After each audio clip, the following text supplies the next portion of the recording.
So we've got Kevin Feige, who's the producer of the film. Come on in, Kevin. He's back there still talking. Hey, Kevin, good morning. Next is like the man that I want to be when I grow up. Mr. Ryan Coogler, writer, director, bad boy. Hey, Ryan. Look at him, dapper today, isn't he? He's ready for y'all. Okay, it gives me great pleasure to introduce this next man to you because I've been a fan since back in the day. Everybody, please welcome Forrest Whitaker. He's so distinguished. And next, I mean, what else do I need to say? But please welcome Angela Bassett. Here she comes. She's coming. All right. I feel like I need drums. Hey, Angela. I love it. I feel like I need drums or like a beat or like a hand clap or something because I'm about to introduce to you all the king. Okay? Are you ready? Everybody, please give a lot of love to Chadwick Boseman.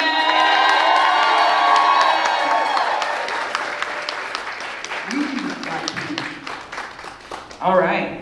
Okay, we're going to keep this thing moving and don't boo him, clap for him when he comes out here, okay? I'm not kidding. Everybody give love for Michael B. Jordan!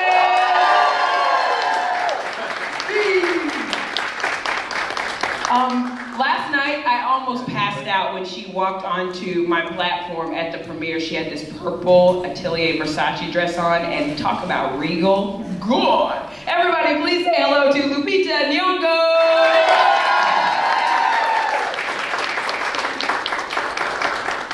And we can't have Lupita without her soul sister. Everybody, please welcome Denai Guerrera!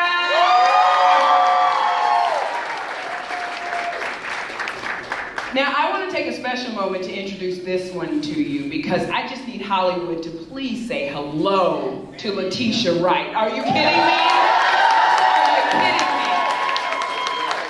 By the way, who in here seen the movie? Right. Give some love to that for this movie. Okay, we got to give this man a lot of love because he's doing it big this movie, but he's also a Best Actor nominee at the Oscars this year. So please give a lot of love to Daniel.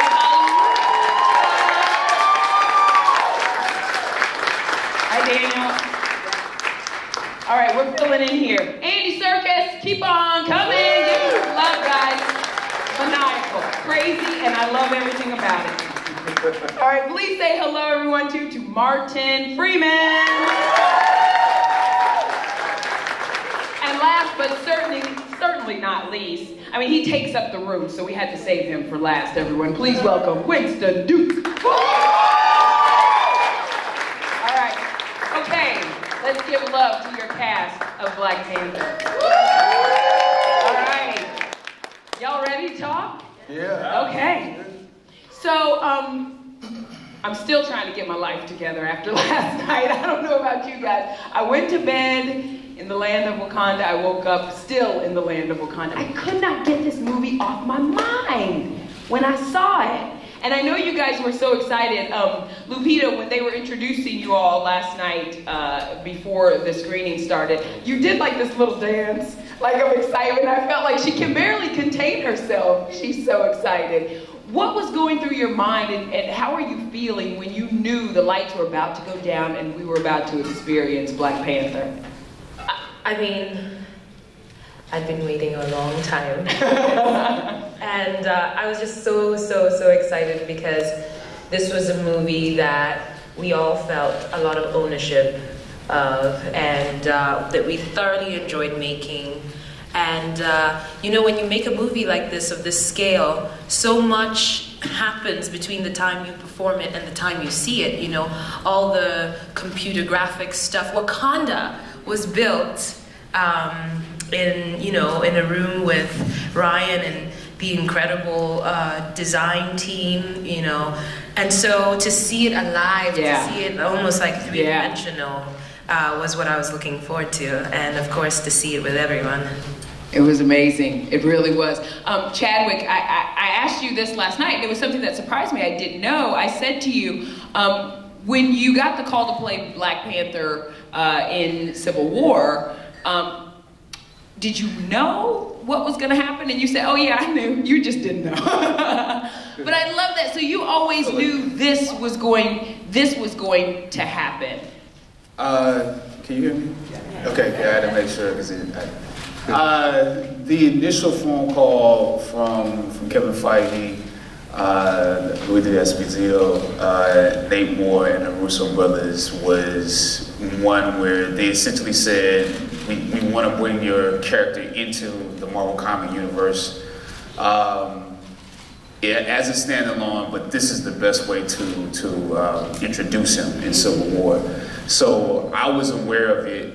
And I think when I was shooting Civil War, I was not aware that other people weren't aware that this was going to happen, because it was such at the forefront of my mind.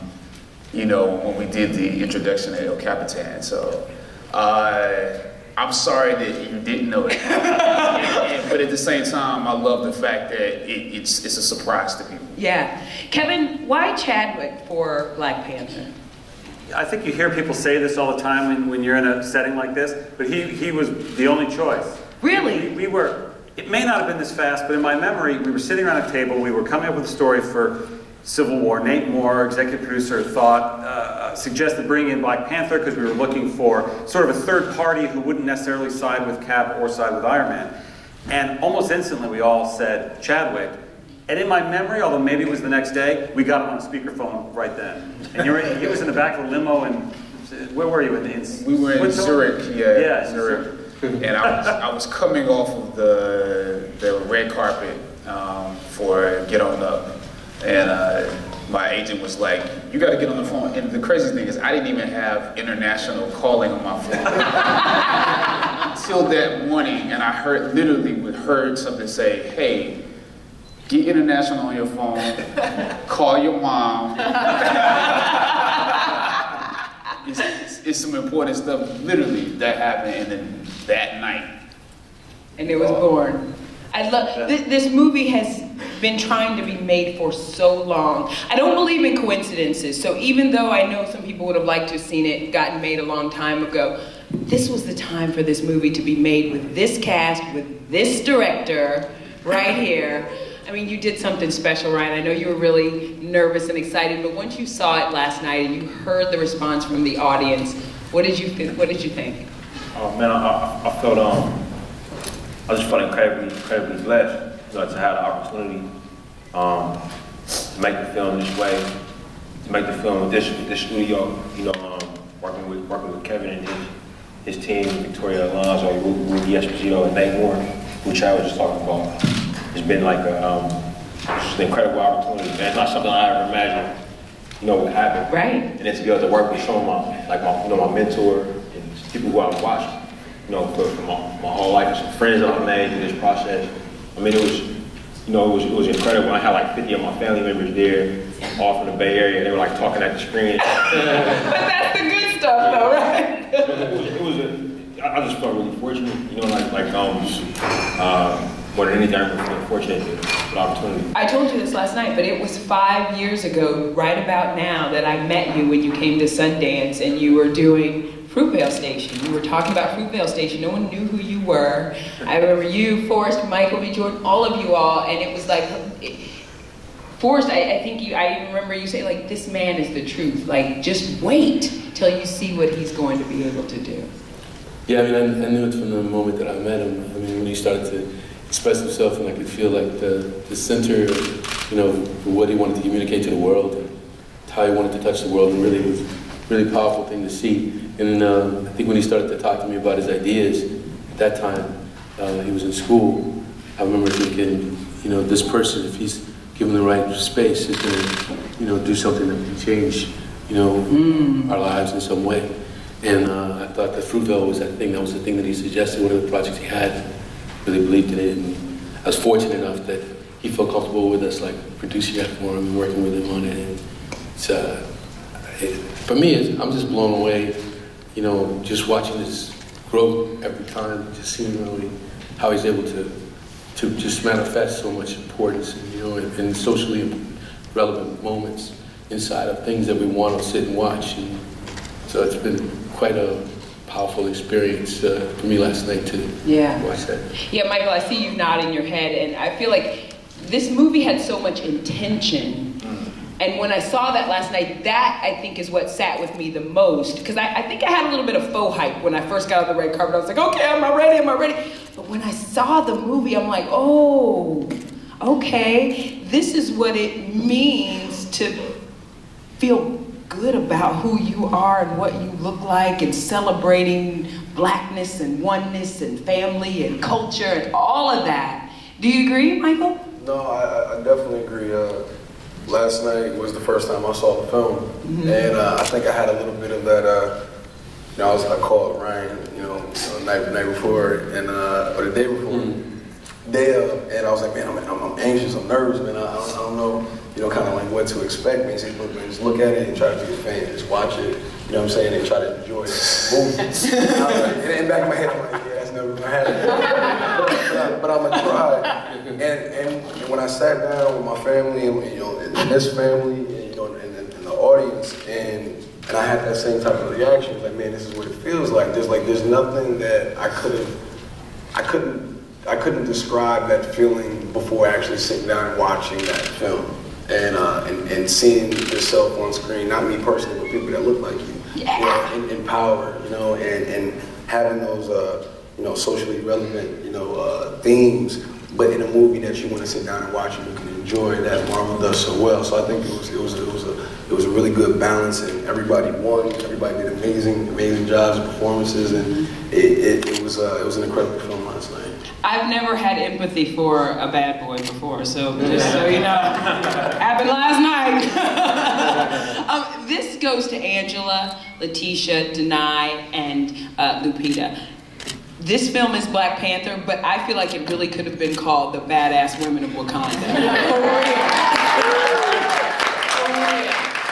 So thank you, Ryan, for that, because ladies,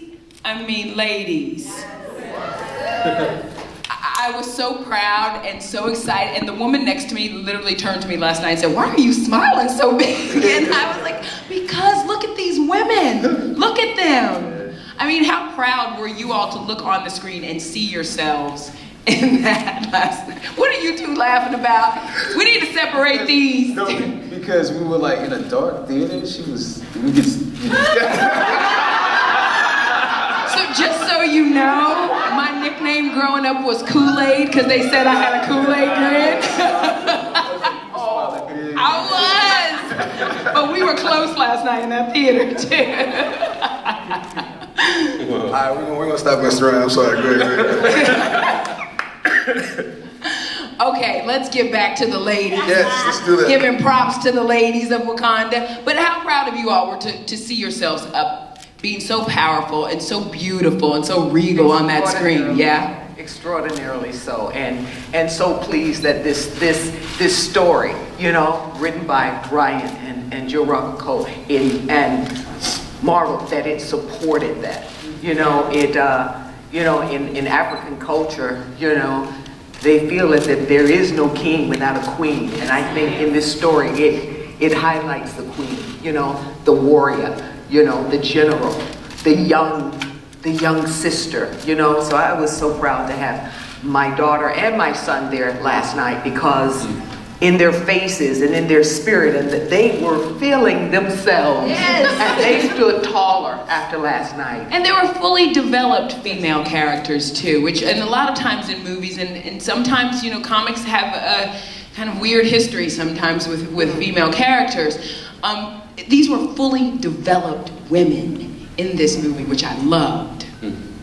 You guys are like just nodding your head, yes. Yeah, okay, I'll talk. When Ryan sat me down and talked to me about his vision and the story and the characters and the women, I was just floored, because you don't actually get to hear that often. You don't actually get sat down and hear that type of a vision. And then it embodied with us being on the continent, women from the continent, but very developed, very complex it was amazing. I mean, it was just like, this is something I was like, I just want to watch it. I get to be in it. I just want to watch this, you know. And then, you know, I mean, it was amazing, the idea of, you know, with the Dora Milaje, you know, the whole, the concept of them, and then to see them come to life, and then these astounding women who I started training with, and you know, one by one, like I was the first one to get my head shaved, you know, and you know, in theory it sounded amazing, you know, and then the day and I was like, look at today. And then, like, you know, it happened. And then, like, I walk in, like, you know, you go into the restroom to wash your hands, and you look up and you're like, what the? You know, and that took a few days. And then all the girls start coming in, like, we'd all been balded, you know, one by one, you know, and just, like, everybody got their caps on. And then then the pride started to grow, you know? Yeah. This pride around it, and the sort of embracing of this sort of symbol of power in these women. And then the beauty of how he wrote that moment. I loved that moment where she, like, doesn't want a wig. Mm-hmm. She doesn't want to cover. Mm-hmm. This is her joy and her pride is in walking at that with that bald head with that tattoo on it, you know. And I was like, it was so subversive, you know. And it's so subversive in the right way to say that's not necessarily beauty. You don't have to have hair to be beautiful. No, this is beauty, you know? Right here. So I thought that was really fun. Yeah. There's so many great things I could say about how Ryan developed these women characters and allowed us to collaborate. That I feel really blessed about. And well, y'all had me in the gym at 6 o'clock this morning. I'm not even kidding. Not Instagram, but I said, I'm trying to get like Lupita.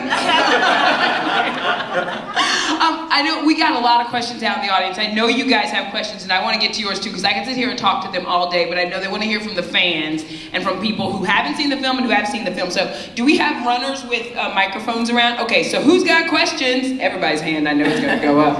All right, so I'm going to let you with the microphone just go to the first person you can get to, because the lights are kind of blinding, so I can't see all that well out there. Stand up, tell us your name. Hi, my name is Cynthia from Kinda Silly Mommy. Hi, Cynthia. Hi, so I saw the movie last night with my 9-year-old daughter, and she loved it. Yeah. And she was like, these girls are so cool, Mom. I said badass, she said cool.